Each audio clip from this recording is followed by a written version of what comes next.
Hello, it's Kenny. Welcome to my lesson on augmented chords. And a lot of people just shy away from this chord because, to be quite honest, it doesn't sound all that good. It's kind of an ugly sounding chord, all right? But it has its uses, particularly in jazz music.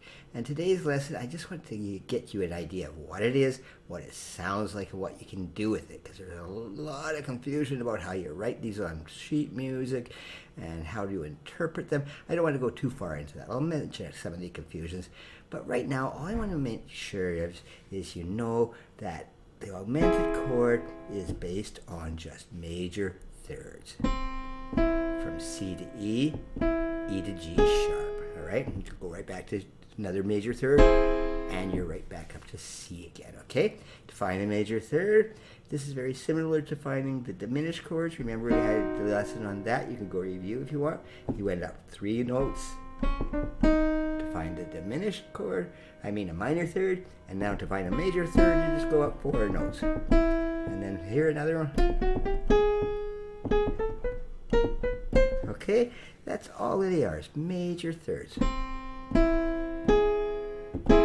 Alright, it's not that tricky, okay? So it's usually formed here by C-A-U-G, just standing for C augmented. And where does the augmented come from here? It's this fifth, alright? Usually it's a perfect fifth. Alright, so when you raise that fifth up one, that's the augmented one. When you lowered it down, it was a diminished one. Alright, but when you raise it, it's that augmented thing, which gives it its name.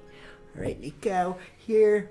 Okay, there's just another little thing. This one I just wrote the same thing out here with a plus mark. That's the same thing. If you see a plus mark, it just means augmented. You might see that in lead sheets quite often. Now there are augmented sevenths. I'm just going to touch on them. I don't want to get into them because they sound even weirder than the main augmented chord. But okay, C augmented seventh would sound like this. Now that's quite the weird sounding thing. And then there's C augmented with a minor seventh.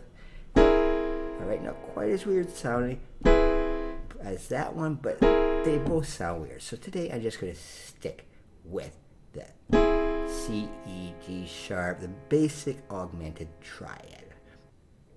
Now this first chord I've pretty much taught you. This is the C augmented one, but its first inversion just goes up, starting on the E. Alright? And then it just continues going up. Alright, so the first inversion is actually the E augmented chord. And the second inversion is actually the G sharp augmented chord. So you know they're all basically the same thing. Just like diminished chords, they keep repeating itself because there's a pattern of major thirds. Now what I do want to mention here, and I put these little things in red underneath, all right? Because the red ones are actually the correct way to write this thing down. But when I've written it like this looks like E, G sharp, C, all right? It just makes it a little easier to read on paper, all right? But really what that note is a B sharp, which is what I put in red. And in the next inversion, well, there's a B sharp, but what is this crazy thing? Looks like an E on paper, but I put in the red. It's a D double sharp. Now this is why I don't want to get too confusing. I'm going to do a whole lesson on double sharps and sharps when it doesn't seem to be natural, all right? So today I just want you to get the idea of that sound, okay? All right, and go ahead if you want to use this as a technical lesson. You can use those as triads.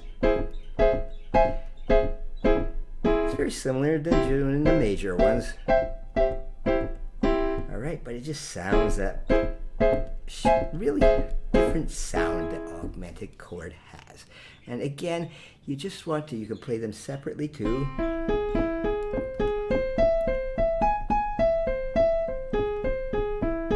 Of course you can do it with your left hand too. So if you want to use them as technical exercises, just be free to go ahead.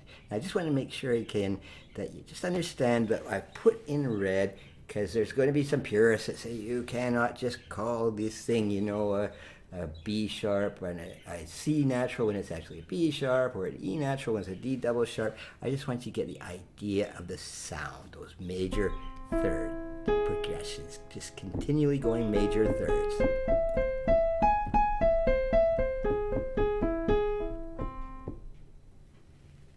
Now the next set of augmented triads I want to give you, just go up one to C sharp. Okay, major thirds, so 4 notes up. And then there's that diminished, the augmented fifth up there. Just that weird sounding thing. All right, but just make sure. I want you to just hear what those things sound like, okay? Again, there's a question, how do I write this, all right? I'm not going to get too much into this, but this F, I just wrote it F and A because you can just see that a lot easier than seeing E sharp and G double sharp. It just sounds so confusing, and I know, it still confuses me to this day, but just continue the first inversion. Okay, so you got C sharp, the first inversion of that is actually F, the actual F augmented chord, and then the A augmented chord. So you learned 3 chords right there in a row. Now we do the just exact same thing again here, starting on D, those major thirds. Up 4 notes. All right, right there, and the same sounding thing. All right, okay, so that was the D augmented, and then the F sharp augmented, and then the A sharp augmented. Okay, the correct things again, they're all in red on the score, all right? For the purists out there, I just want you to have idea, though, that you're going through those major thirds all the time. Now, for the last bunch of these chords, the last 3 triads, we're going up 1 more note to the E flat. It could be the D sharp, all right? But I want to use E flat in this because I'm using sharps the whole lesson, and I don't want to be partial to sharps. They're no different than flats, okay? So flats, you got to get their little turn here. So E flat augmented.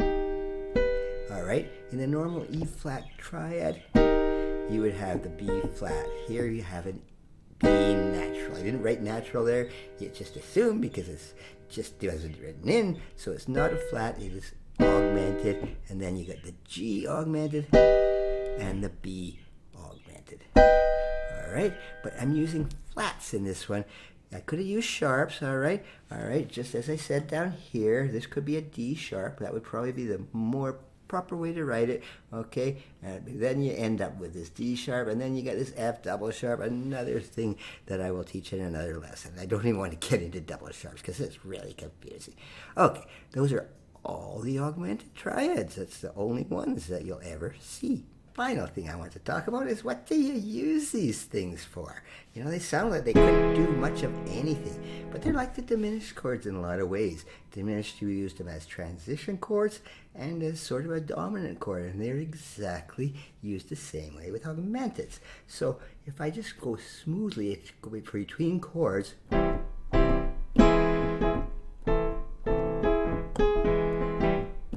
There's that augmented one there. It doesn't sound nearly as bad when it's between some other chords. Alright, one of my favorite pieces, it's kind of a standard, you know, it's been done by Stevie Wonder and many other artists, but it's called For Once in My Life, and it goes.